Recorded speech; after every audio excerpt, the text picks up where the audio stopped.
Hey, everybody. I'm Hillary Atkin from the Atkin Report, and I'm delighted to welcome producer Suzanne DeLaurentiis to this edition of Hillary's Happy Hour. Suzanne, how are you doing? Hi, Hillary. So nice to meet you, and thank you so much for having me on the show. You're so welcome. Well, you have a new show that just came out that you created and you're hosting, Mhm. Suzanne's Saturday Night Scares. I'm getting shivers up my spine just thinking about it, Suzanne. And I know it's on Amazon Prime and Apple TV, but Mhm. tell us more about it. Well, I was trying to find something that I could do. What's the expression when you're on the back nine of your life? Trying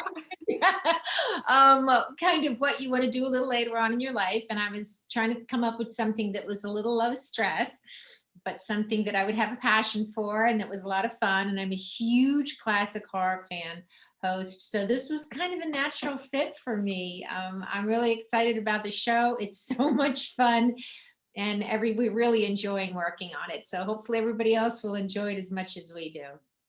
So run us down. You run a classic movie, you have guests. I know horror fans love to find out the backstory and Right. tidbits about what went on during filming. So that's all part of the program, right?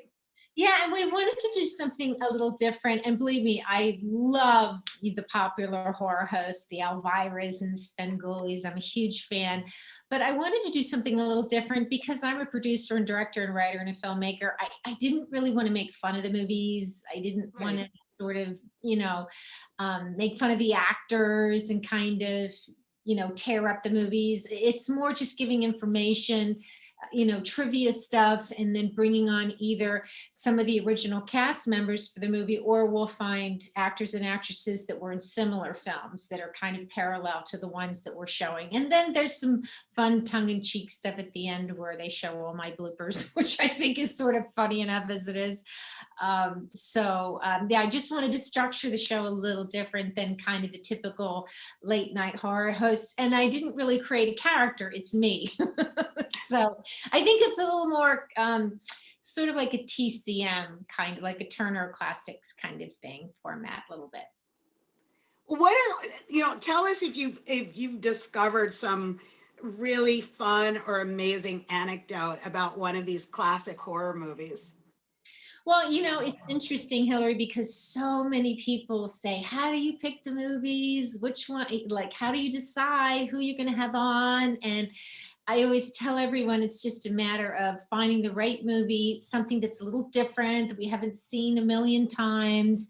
And it's kind of a process of figuring out what we want to show and why we want to show it and why we think the audience would enjoy it.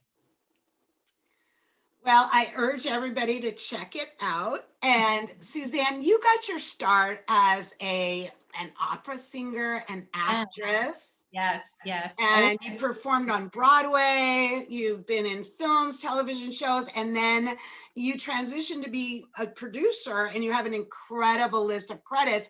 But how did you make that transition? you know, being a woman in the entertainment business, you have to have a little more control over your fate, I think. And unfortunately, when you're in front of the camera, you're sort of at everybody's mercy, hoping they'll hire you, hoping you'll get your next job. And I wanted a little more stability. So in the early 80s, I started writing and producing and directing my own stuff, and then eventually opened my own production company. And I've really been there ever since. I probably haven't been in front of the camera since the early 80s. So it's been a long time. Until this new show. So Yes, yes. well, let's talk about some of your great film projects, including Rocky Five, Mannequin Two, and Tenth and Wolf. Mhm. Well, actually, I just was production support on Rocky Five. I helped with securing some of the locations. Mannequin 2, I was an actress. The director, Stuart Raffel, was a friend of mine. But 10th and Wolf is really probably my favorite. I've worked on over 100 movies, and I've personally produced almost 25. So I can say 10th and Wolf was my favorite. It was a mob drama about the Philly and New York mob that took place in the late 70s and early 80s with Giovanni Ribisi and James Marsden.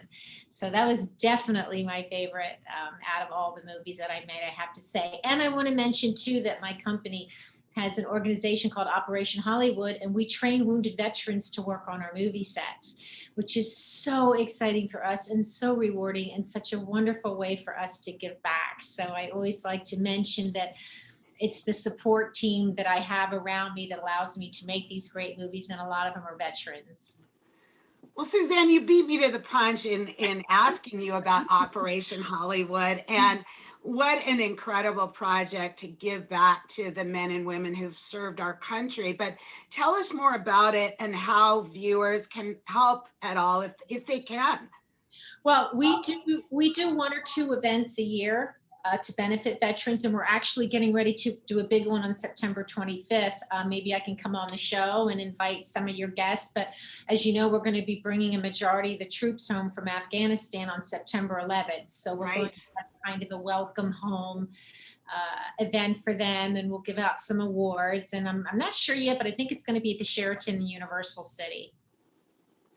Great. Well, I will certainly keep that in mind for September. And of course, it's going to be in person after this pandemic. I know.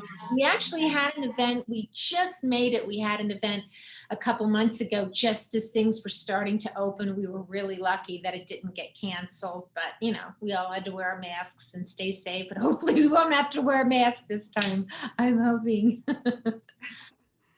I know. Well, let's hope for, better days for all of us. And are there any spoilers you can give us about some of your upcoming projects? Well, I actually have three. Two are in post-production right now. One called Reed's Point, which is sort of our rendition of the Jersey Devil. And then we have another one called It Crawls Beneath, which is a sci-fi thriller. And then we have a big one that we're working on, which you may be aware of. It's the Triangle Shirtwaist Factory fire of 1911 that happened in Manhattan that killed over 140 young girls. So we're going to be working on that as a feature, kind of like a spinoff on the Titanic, sort of the same kind of format. And we're hoping to get that shot by next year.